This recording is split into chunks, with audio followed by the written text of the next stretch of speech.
Minhas crianças, sejam bem-vindas de volta. Espero que todos vocês estejam bem. Essa volta para as aulas não é do jeito que a gente queria, mas é o que a gente tem para hoje. Então vamos lá. Essa aula é uma aula de revisão, certo? Tia Cecília, o que a gente precisa saber antes de a gente produzir um texto? A gente precisa saber o que a gente vai fazer, qual é o gênero, para quem e por quê, beleza? Vamos lá. O que a gente vai produzir nessa etapa? O primeiro passo que a gente tem que dar para produzir um bom texto é saber o que a gente vai escrever, conhecer o gênero em todos os seus aspectos, linguagem, público-alvo, o veículo em que ele vai ser transmitido e etc. Em seguida, nós temos que buscar informações que possam enriquecer o nosso texto. Tia Cecília, enriquecer o texto? Exatamente. Todos os textos eles precisam ser bem embasados, eles têm que transmitir confiança, a mensagem tem que ser clara. E para a gente embasar, para a gente dar suporte, veracidade para o nosso texto, nós precisamos de alguns aparatos, dados estatísticos, citações de obras literárias e até mesmo frases de personalidades que têm algum tipo de relação com o tema em que a gente está escrevendo. O tema que a gente vai trabalhar nessa etapa é o relato de experiência. O relato de experiência é uma modalidade textual que apresenta uma narração sobre um fato ou um acontecimento marcante da vida de uma pessoa. Se ele fala da vida de uma pessoa, automaticamente nós já sabemos que a linguagem é subjetiva, é uma linguagem na primeira pessoa. Nesse tipo de texto, a gente pode sentir as emoções e os sentimentos expressos pelo narrador. Por isso que é tão importante que essa linguagem seja subjetiva. Por quê? Porque você está falando de uma coisa que aconteceu com você. E a pessoa que está recebendo aquela mensagem, ela precisa saber se você se sentiu feliz, triste, chateado ou etc. Tia Cecília, quais são os tipos de relato de experiência? Nós temos dois tipos de relato de experiência que têm a mesma função, os relatos orais e os relatos escritos. Qual é a diferença? A linguagem. Como assim, tia Cecília? Quando você está falando de uma coisa que aconteceu com você para o seu colega na hora do intervalo na escola, você usa gíria, você não segue as regras da gramática, você fala com muito mais liberdade. Agora, quando você vai escrever para a tia Cecília na hora da redação, embora seja um gênero mais livre, tudo tem que estar regido pelas regras da nossa gramática. A ortografia tem que estar certinha, a concordância, tem que respeitar os parágrafos, as margens e etc. Quais são as características do nosso relato de experiência? Os textos são narrados em primeira pessoa. Quem está falando? Eu. Os verbos, eles estão no presente e em grande parte no pretérito. Pretérito, tia Cecília? É, o passado. Esses verbos, eles estão concordando com quem, minhas crianças?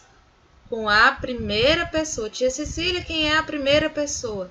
A primeira pessoa do discurso também é a primeira pessoa verbal, porque quem está falando sou eu. Se eu estou falando, eu comi, eu vi, eu fiz. Se o texto é narrado em primeira pessoa, esse texto é subjetivo. Por quê? Porque está falando de mim. E logo em seguida vem a próxima característica que reforça o que eu disse antes. As experiências são pessoais. Se a experiência é pessoal, só eu posso transmitir aquela sensação, aquela opinião e etc. Presença de emissor e receptor. Tudo que a gente produz para alguém. Você não vai pensar que você vai produzir um relato de experiência só para tia Cecília. A dica que eu estou dando é pensar que você vai produzir um texto que vai, sei lá, para o seu blog pessoal, para o diário da escola, para o diário de classe, ou para qualquer tipo de veículo que esse texto tenha tem uma certa relevância. Tia Cecília, como é que a gente faz um relato de experiência? A estrutura de um texto, ela não é fixa, embora ela tenha algumas características que a gente precisa chamar a atenção. A estrutura do relato de experiência não é diferente. eu só vou chamar a atenção de vocês para alguns componentes que precisam aparecer. Quem produz o relato? Quem é o narrador? Quando a gente fala de quem é o narrador, a gente está falando da pessoa que está escrevendo em primeira pessoa, o fato a ser narrado. Nesse ponto, eu peço objetividade. Se você vai escrever um relato sobre uma viagem que você fez, fale somente sobre aquela viagem, embora você fale tudo sobre aquela viagem. Até sobre o que você comeu, a pedra no caminho que você chutou, mas somente sobre aquela viagem. Quando? Onde? Quando e onde localizam o seu texto no tempo e no espaço. E é muito importante para o receptor dessa mensagem saber qual foi o contexto, para saber qual foi a importância daquela viagem, onde. Por que o onde é importante? Porque quando você, por exemplo, faz uma viagem para Disney, faz toda a diferença no discurso do relato, porque você pode fazer uma viagem para Maceió e uma viagem para Disney, mas quando você faz uma viagem para Disney, a pessoa que está recebendo aquele relato fica mais interessada, porque quando você viaja para Disney tem muito mais coisas a ser vistas do que quando você viaja para Maceió.